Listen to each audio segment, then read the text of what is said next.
Dare great things for Christ.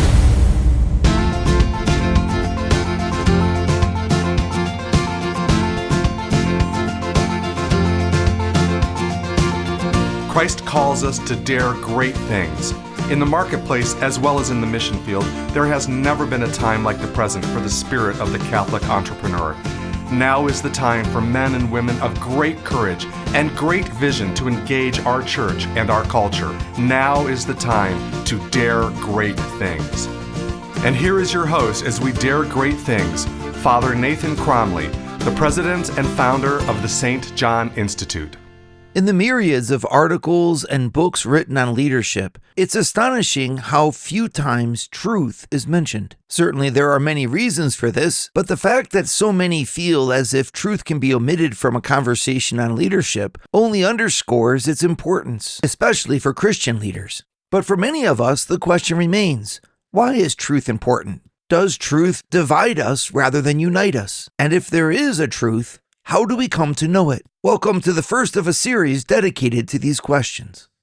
Thanks, everybody. I'm glad to be back with you again and excited that we have this chance to have a class together on truth. And I want to talk about this specifically because it's one of those questions that people get very passionate about, or they end up wanting to ignore. Truth is not a real popular subject. Let's just start with it that way. And I think it's because for most of us, whether you're passionate about it or whether you want to ignore it, it doesn't seem to have a large ramification on our practical life. And since we're in leadership and we're therefore all about practical results of actions and our words, our character, all these things, we're about results. We're not really concerned about things that seem abstract. And I think that many concepts that seem abstract, truth and the nature of truth is one of the most abstract. And so we want to put it a little bit on the side. And then on the other hand, you have a whole series of people who have been really hurt in their lives by people who have used the concept of truth in a way that has diminished their dignity. You have people who, in the name of truth, have cut them off from relationships, or in the name of truth, have limited love and acceptance. And so those types of people then say they don't want anything to do with truth because truth is something that has been harmful to them.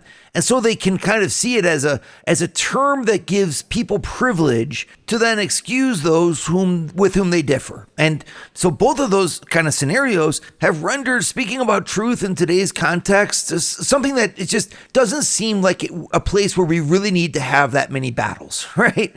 And I want to underscore this a little bit more because when you read the writings of some of the popes, for example, I'm thinking especially Pope John Paul II, you hear a lot of descriptions about the world today, the modern mind that we're engaging with that underscore the fact that for the modern mind, truth is not at the forefront of importance. And I just kind of wonder to myself, well, what happens in a world that is no longer concerned about truth? If we're not concerned about truth, how do we know that we are really encountering something good? Like, how do we know that the direction that we're taking or the way that we're leading our families and our companies, our businesses is actually right? I mean, if there is no truth, then is there a right or is there a wrong? Or is there no longer a right or a wrong, but rather only something that's practical? I'm thinking an example of that is what you hear coming, in a lot of the political discourse on both the right and the left. There's almost like a Machiavellian, opening here in our culture where instead of us saying, well, no, the leader is obliged to do what is right, what is truly good, we say, well, the leader has to do whatever is expedient in order to make practical improvements, right? Because how are we to know what is truly good? Can anyone really say, this is good, this is bad, this is therefore right, and this is therefore wrong?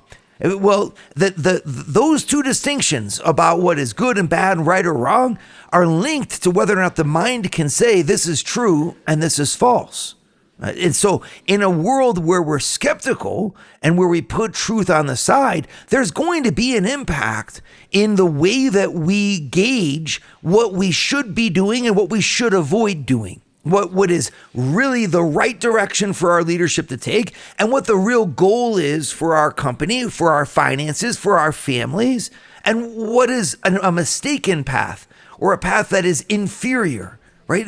There's a big impact to this question of truth, because it allows us, if you say that there is a truth, you're then allowed to create hierarchies of judgment, where you can say that this is objectively better than that, and that this state of being is preferable to this one, and therefore my leadership is justified because of this or this or this coefficient. In a world that denies truth, well, then who is to say except the people who hold the power about what is preferred or expedient or the goal to which that we should attain? You kind of suspend the moral judgment on leadership, and it becomes a pure function of the ruling power, whatever that might be, in your corporation, in your family, in your social settings. There's always somebody or something that everyone has agreed has the authority to direct action. It could be the quest for money. It could be the quest for a better economy. It could be the quest for ease or the pleasure of being accepted. There's something there, a concept. And that ruling concept will then become the arbiter of practical truth in leadership. And this is not, however, a Christian concept. The Christian concept is different than that. Christian concept says, no, leadership needs to aim towards what is objectively right, what is really good. And so right away, I think there's a challenge point. I think a lot of folks say, well, I don't think I know what is objectively right. Or how do I know what is truly good, right? And so I want to talk about this because it's really important. Because if you start to say, how do I know and how can I know and how is it possible to know, as if it wasn't possible, remember, you're going to not be able to defend a Christian stance of saying that we're here to lead in an objective way towards the flourishing of the human person in society. And you're going to be forced instead to say leadership's just a function of power. And there's going to be a result of that in the civilization that proceeds from that determination. It's that fundamental. The way you answer this question will determine the future of the society and the culture that you build, the community that you construct, both small and large. Now, I just want to make sure that we have an understanding here at the beginning of this. We're about practical things. The leader is about practical things. The question I'm asking is a philosophical one that informs our leadership, and it is this. Can you say that your leadership is objectively good? Will you dare to say that what your decisions you are making are right? And is there value in doing so? All right, so I'm going to answer the question for you just, really bluntly at the beginning here. And that's for a Christian, the answer to that is yes, okay? If you are not convinced that you are actually, really, that is truly leading your people in the right way, you better not be leading them. Okay, leadership is not accidental for a Christian. Leadership is instrumental, not accidental. It's instrumental. It comes with the authority that comes from God. It's a sacred thing. God made man, according to Christians, in his image and likeness, and gave the man and women, right, the dominion over the animals of the earth. And he entrusted all of the welfare of the Garden of Eden, that in which he planted man, to man, so that he could there by his use of his gifts make that world a better place. It's not neutral, therefore. God has given us talents. God has given us dominion or control over the world so that we can govern it well. There's an objective, in other words, end goal here willed by God, an objective measure of standard, which is whether a thing is not better, closer to what is objectively really it's good at the end of our endeavors than at the beginning. And of course, this is what's emphasized again when Jesus is in front of Pontius Pilate, and Pontius Pilate says, don't you know I have the authority to crucify you, or the authority to let you free? And Jesus said, you would have no authority over me if it had not been given to you from above. Right? And St. Paul will later on say that all authority in heaven and earth comes from God. So if that authority that we exert, if it really be true and authentic in who we are, well, it's something that has a reference point. It comes from God. And therefore, there's an objective source and an objective goal to what we're doing. We need to use it at his service. So for a Christian anyway, this is a really important question. What does it mean to be in truth? how do I exercise truth in a way that's inclusive and helpful to people and not hurtful? And then thirdly, where do I get truth? How do I know it? And I want to tackle these questions with you.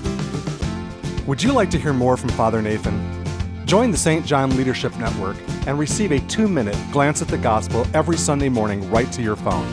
To learn more, go to www.stjohnleadershipnetwork.org/member and join for free today. All right, so here on the St. John Leadership Network, we try to tackle tough things, right? And I want to talk with you about truth today in our leadership. And so, thank you for coming to this little seminar with me, and thank you for taking the time to deepen your understanding of your leadership.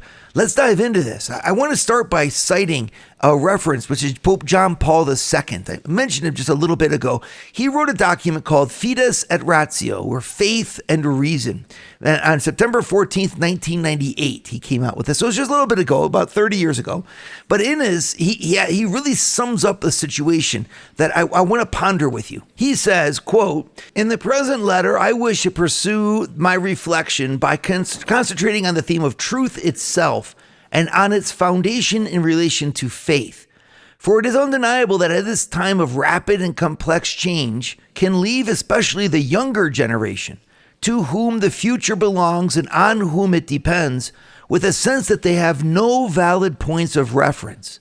The need for a foundation for personal and communal life becomes all the more pressing at a time when we are faced with a patent inadequacy of perspectives, in which the ephemeral is affirmed as a value and the possibility of discovering the real meaning of life is cast in doubt." John Paul II continues with this really, really stunning insight. He says, "This is why many people stumble through life to the very edge of the abyss without knowing where they are going." He's got this image, people stumbling through life without even knowing where they're going. And it's a poignant one because it seems so self-evident. If you don't know that there is a truth, then you don't know the true way to go. If you end up saying, we don't know if we can actually know anything, because knowledge itself has become, so splintered and so specialized that you feel like you have to have more data and more studies just to, in fact, corroborate the data and the studies that you started with, that you can go endlessly down a rabbit hole into smaller and smaller specificities with experts who claim that they're studying to try to know if they can know even the smallest thing. And so it's like, what about bigger questions? We don't even try to go there. What is love? That's a great big question, right? What is God? What happens when we die? What is the meaning of life? And then there's so many contradictory answers. One religion has this answer, another religion has this answer, this thinker has this to say, this one has this to say. And so anyone who's really looking for answers can quickly grow frustrated, because we say in the end, my goodness, the people who claim to know all differ. And so it's much easier to simply say we don't know. Well, then what's the impact that that's going to have on leadership? Parents that don't know what to do with their children will end up letting the schools who claim to know tell them what they should do with their children.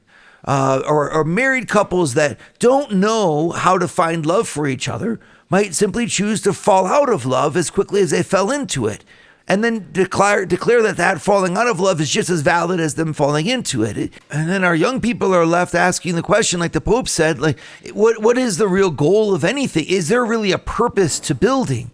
And of course, politically then, the political thought of a nation at large, or of a state smaller, of a city even smaller than that, the political will to find something and to fight for something and to build in a given direction becomes subject to question.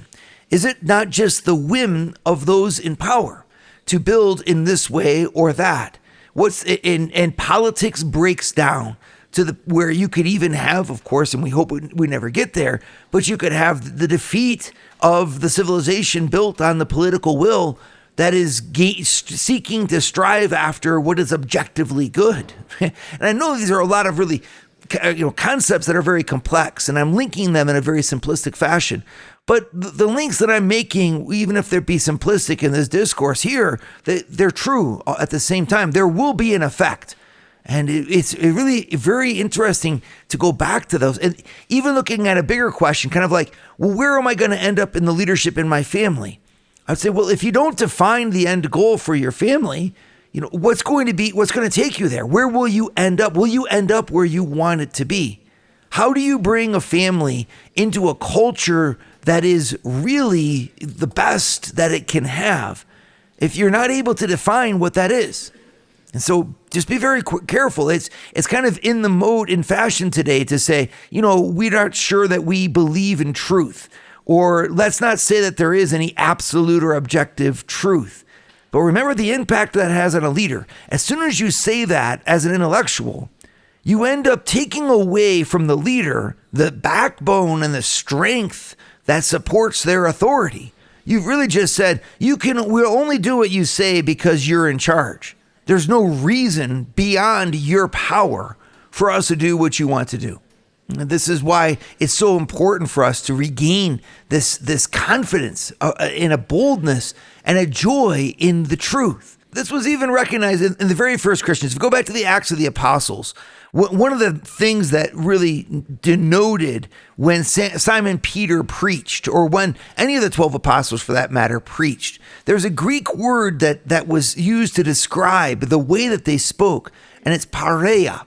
And that pareia in Greek literally means forthright, clear, putting out there what is true in a bold fashion. They usually translate it as being bold in their speech. And what they mean is they said things as if they were true. And not only that, but it's a hallmark of the work of the saints that oftentimes the saints would take a position contrary to that of the society that they were in, proclaiming it that they serve the truth rather than serving the human opinions of those who were in power at the time. Think of the death of John the Baptist, for example, who died because he was criticizing Herod, who had taken his brother's wife to be his wife. And John the Baptist said, you cannot do that. It is not a truly good action. And Herod killed John the Baptist for as much. Or look at St. Stanislaus of Krakow, Poland. And in order to defend the rights of the poor, he was actually martyred. And he went to his death, saying, leadership is not arbitrary. There is an end goal defined by God, defined by what is truly good. And the responsibility of the leader is to not serve his own whim, but to serve the people's desire to reach that end good, right? And it's the same thing, therefore, with your business. You take a look at your companies, you're like, well, what's the purpose of this company? You say, well, the purpose of this company is to make a profit. You say, well, not really. I mean, profit is more of an effect than a purpose, okay? If you pursue the purpose, you can't do it without money. Money is like a sine qua non condition. That's what they call it in philosophy. It means it's a necessity, okay? We get that. And is a desired good? Yes, of course. But the business itself does not exist just for the sake of what it produces. This is what's important. The business produces things on the outside by producing things on the inside of the workers, the culture it produces, the environment produces, the opportunity it produces, and the people that influences. And you see, now that's, well, how do we know all of those things? And that's what we're going to get to. How do we know the truth? We got to get there. But I want to make the point, first of all, that it's essential to have it. The Christian worldview is a view that says we know the truth in God, and we pursue that truth in our actions. That our faith and what we absorb at church has practical implications in our actions. And the world today might not really accept that, or many people might struggle with that, and that's fine. But they're going to be attracted to it by the beauty of the truth that we embody. The truth of a God who sent his son to die for us. And the truth of a son who sent us in the world to serve it and to make it better with our talents and dedication. Right? So the Christian life itself, the life of a Christian leader, becomes a witness to the importance and the beauty of affirming this truth that is in God. Would you like to start your Thursday mornings with a scriptural leadership lesson? Join the St. John Leadership Network, where Father Nathan hosts a 30-minute call at 6:30 a.m. in all 4 U.S. time zones. To learn more, go to www.thej.org. www.stjohnleadershipnetwork.org/member and join for free today. You know, we're talking about truth. We're talking about something that is hard for a lot of people. And it's because a lot of times folks, and be honest, many times it's good Christians, right? The Christians ourselves are our own worst enemy because we go out there telling our world to be attracted to truth, and then we don't make truth very attractive. You know, it ends up becoming something that can be, we can think of it as closed-minded. We can think of the different stereotypes that it can maybe engender if it's, mistreated, not the truth itself, but that people who claim truth can just sometimes be very divisive because of it. And so people on the outside are like, well, if truth means being, not kind, not loving, not welcoming, then we don't want it because we'd rather have love than truth. Of course, I just need to be a little bit of a stickler on this, but you can't have true love if you don't have true love. Without truth, there is no true love. Right? So going a little bit deeper to help explain this, truth is necessity, okay? To deny it, it's almost like asking someone, listen, is it true that there's no truth? And the person will say, yes, that's absolutely true. And I'll say, is it objectively true that there's no truth? And they'll say, it's objectively, absolutely, universally true that there's absolutely no universal, absolute, and objective truth. And you just kind of shake your head because you have to affirm truth, okay? Truth is saying that something is, all right? So when you say this is true, what it means is that the thing exists. And then our job in our mind is to open our mind to try to understand that truth in our mind as it is in reality, as it is outside of reality. It's called the adequation theory or correspondence theory, if you want to get into that, of truth. And St. Thomas Aquinas, the Catholic theologian, was a big proponent of it. And of course, it totally makes sense. As to say that my mind can actually assimilate, which is a fancy word, but it's like to consume or to digest the reality that is outside of it into a concept which corresponds. Now, the thing is the concept never corresponds exactly. That reality always remains somewhat bigger, more mysterious than our own mind. And that means that I don't say that I possess the truth as much as I say I am possessed by the truth. Right? I possess the truth in the form of a concept, but my concept is relative. It depends upon what I have perceived and experienced in the reality that's outside of the concept, that's the source of that concept. And what does this mean? It means I can always learn. But at the same time, it means that I do know something. So it would be silly to walk around saying, I don't know anything. It's impossible to know anything. There is no truth. It's a self-contradicting statement, like I said. Because if it's true that there's no truth, then life doesn't make any sense at all. Of course there's truth. It's just that sometimes we're afraid that if we say we know truth, that means that then we become judgmental and we become superior, and we've issued all kinds of divisive hierarchies into our world. Not necessarily. Actually, I think it's on the contrary.